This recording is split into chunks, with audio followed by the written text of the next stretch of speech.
All right, welcome back to Dog Ghettoville. Let's see what kind of ghetto activities y'all out here barking up now. Oh, I that did boy not in there. hesitate.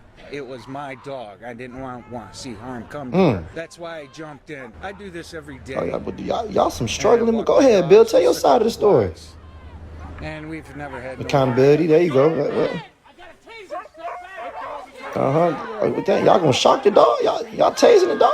Well, they tased the pit bull Damn. twice, and it had no effect on Y'all that doing dog. That way too dog much. still had its Y'all out here doing doggone way I too was the much of only nothing. one Y'all trying just to a bunch of separate. nothing And then out they here. pulled me back, Oh, and playing ring then they around the tased the rosy. dog. That helped, I guess, Go ahead, break Bill. it Keep up. talking.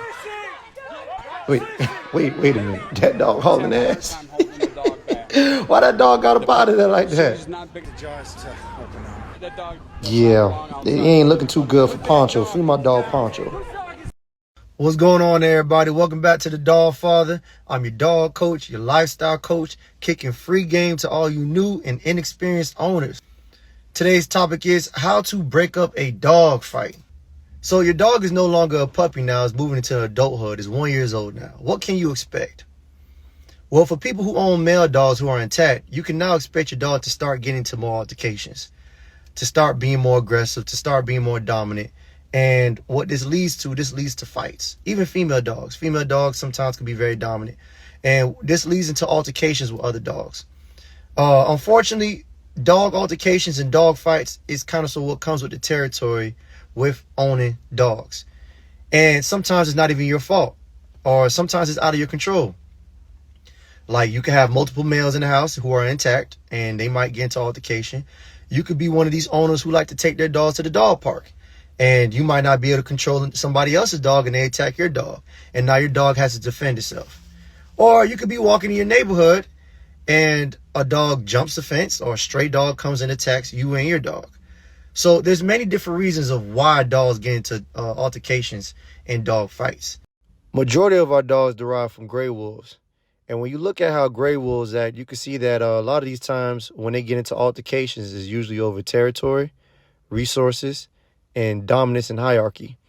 And when you look at our dogs, you can see similar traits and characteristics and why some of our dogs get into altercation, especially if you're dealing with a dominant breed dog. When looking at the behavior of a wolf, you can see that oftentimes they mark their territories just like dogs, letting other packs know that, they're in the facility. And if they were to pass this marker, they're willing to fight and pretty much fight to the death about it.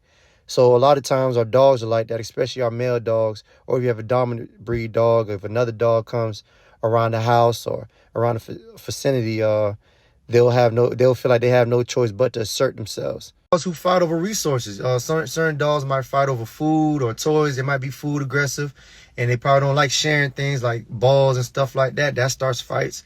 If you throw a ball, you got two dogs, and they might start fighting over the ball. Dogs horseplay too much. When dogs rough play, in your eyes, you think they're getting along and having a good time. Whole time, one of them is not playing with them at all. Another reason dogs get into altercations is the lack of socialization skills. Socialization pretty much starts when they're puppies, when they have litter mates. If that's if they're not a singleton. Oftentimes their siblings teach them lessons, teach them how to posture. They use their voices. They learn what's acceptable, what's not acceptable. Their mother corrects them. So a lot of behavior patterns are learned at this time. You got to remember, dogs are the best teachers for dogs. Dogs teach dogs. So although you could, train a dog, there's no better teacher than another dog. So for you guys who like taking your dogs to the dog park around other dogs, that's like another puppy pen. And they could be learning a lot of different things, unwanted things that you may not like. And they might take these new skills and take it to other places, and other dogs may not be playing that. So one day I was walking in my neighborhood, a neighborhood that I'm always walking in, and I had my two dogs with me. And I passed a neighbor's house who usually has his Merle American Bully. And the Merle American Bully seen my dogs and ran to the fence. It ran to the fence and it started following us all the way down the fence. So we're walking past the house. It's following us down the fence. And at the end of the fence, this particular neighbor had a hole at the bottom of the fence. And in my mind, I seen the hole. I'm like, that dog can't fit through there. So the dog puts his head through the hole and his body just kept going through. I said, oh, man. So the dog body slipped through the hole, came out, and the dog came charging straight at me and my dog. My dogs are American Bully Pit Bull type mixed dogs. It came straight at my dogs, and my dog started to perk up. So my dog started to perk up, and their tail started to go up. I got dominant breed type of dogs, so they don't really altercations like this. I don't run away with them, or I don't get scared. I kind of sort of let them handle the situation. What I've learned is that sometimes dogs are better teachers than us. A dog can communicate to another dog to chill out.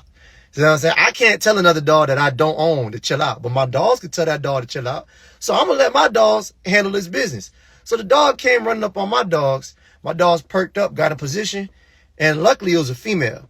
So I had one male and one female on me at the time. So that female dog that ran out the gate started to antagonize my female dog, because females and females, male and females very rarely get into it.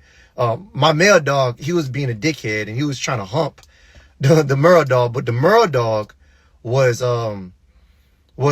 antagonizing my my female dog. So it kept like trying to circling around her, trying to poke around her, trying to figure out a good opening to attack. Because what dogs want you to pull them away. Dogs want you to pull your dog away so they can come from behind and take advantage of your dog and bite your dog. So I don't never pull my dogs away. I don't ever scream and start pulling. I let my dogs handle the situation. They don't really want to get into altercations. They like to scare and they like to take advantage. So fortunately enough, they did this long enough for their owner to come running out the house to come get the females. But I said all that to say things happen. So if my dogs were to get into a full out brawl right then and there, see what I'm saying? That would have just been what that situation was. And until the owners came out, I would have went ahead and figured out how to take my dog off that dog and get away from that situation. But I said all that to say that things like this happen. It's very common. So I like to teach people how to act during these situations, because sometimes you just can't help it. So what do you do when your dog gets into a dog altercation? So the first thing you want to do is don't panic. There's no reason to panic. Here's what I want to tell y'all before I continue.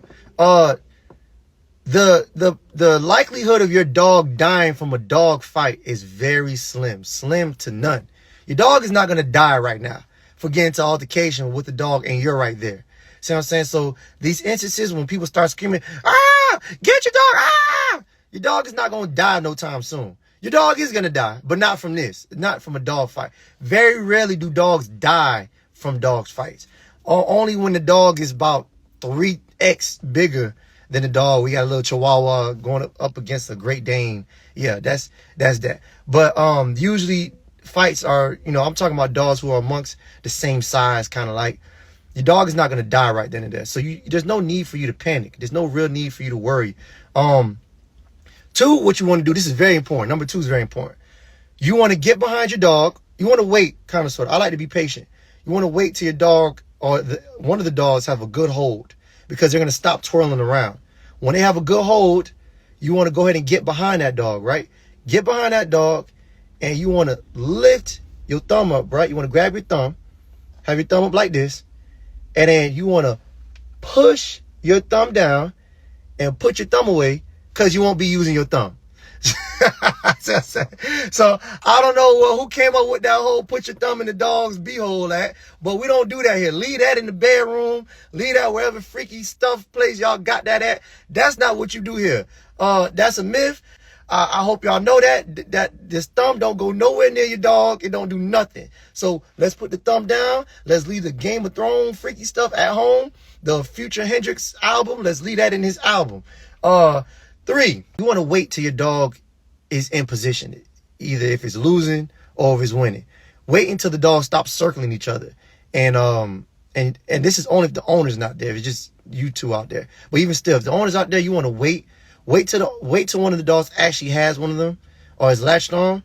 And what you want to do is you want to get behind that dog, and you want to figure out a way to cut off your dog's circulation or the dog's circulation. You want to choke, cut off the air circulation, lift up, and pull off. That's what you want to do. The reason is because If you notice, whenever you play a game of tug of war with your dog, or your dog is on a spring pole and is locked on and is biting down, your dog can't breathe like that. So you will see the dog's lungs extending and coming in, expanding and coming down. Your dog is trying to suck in as much air as possible. Your dog can't bite and breathe at the same time. It's very difficult for a dog. So imagine your dog doing it in the middle of a fight. It's hard. It's hard to breathe. So if your dog is latched on, you want to go ahead and choke that dog and cut off that air circulation. What you want to do is you want to hurry up and cut this circulation off. So you can either do that with a chokehold, or you could drown the dog. If you can find a water hose, if there's a water hose near you, or if you have a water bottle, squeeze it in between the dog's mouth and try to choke the dog out. Let the dog drown in water or something like that so it can let go and try to breathe for air. You want to figure out how to cut off this circulation. Spraying the dog with water is not going to do nothing, especially if you have dogs like pit bulls. The video I just posted in my intro, even shocking a dog doesn't do anything. You know what I'm saying? You could tase a dog and won't do nothing. You want to be able to cut off a dog's circulation. It worked for me. I had to do it. You know what I'm saying? When my dog grabbed another dog through a fence, and the owner, he was cool. He gave me the suggestion of putting my thumb in my dog's, beehole, and I told him, your dog's ear just have to come home with me before I do some funky, crazy thing like that. So what we're gonna do, what we is gonna do is, I'm gonna go ahead and put my dog in a tight chokehold, lift, and make. So overall, although you could do things to prevent dogs from fighting, you could get dog training, you can make sure that your dog is at a low risk of fighting. Altercations in dogs, it just comes with the territory of owning a dog.